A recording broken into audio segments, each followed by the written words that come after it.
He lived his whole life believing the line was drawn between good and evil, and that he stood on the right side of it. He tithed every Sunday, bowed his head at every meal, and told himself the Bible was the foundation of his country.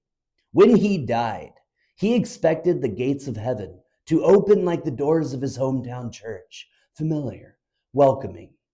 But when he looked up, there were no hymns, just a vast silence and a man standing before him, dusty and scarred, wearing no crown. He knew instantly who it was. The face he had prayed to for 80 years was suddenly real. And then the man he called Lord spoke.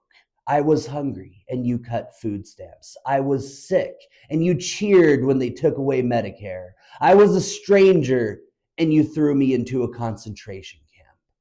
The old man's heart broke open.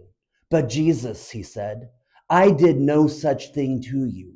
I lived a good life. I followed the law.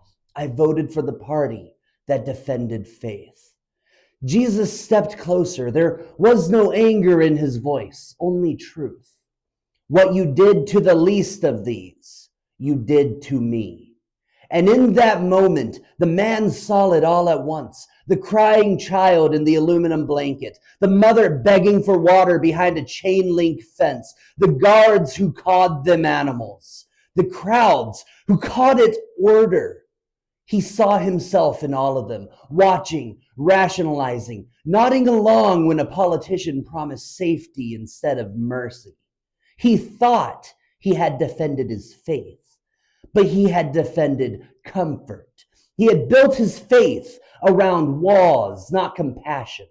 The gospel he lived by was one of flags and fear, not love and liberation. And as he stood before the man who embodied everything he had claimed to serve, he realized too late that Christianity without empathy is idolatry.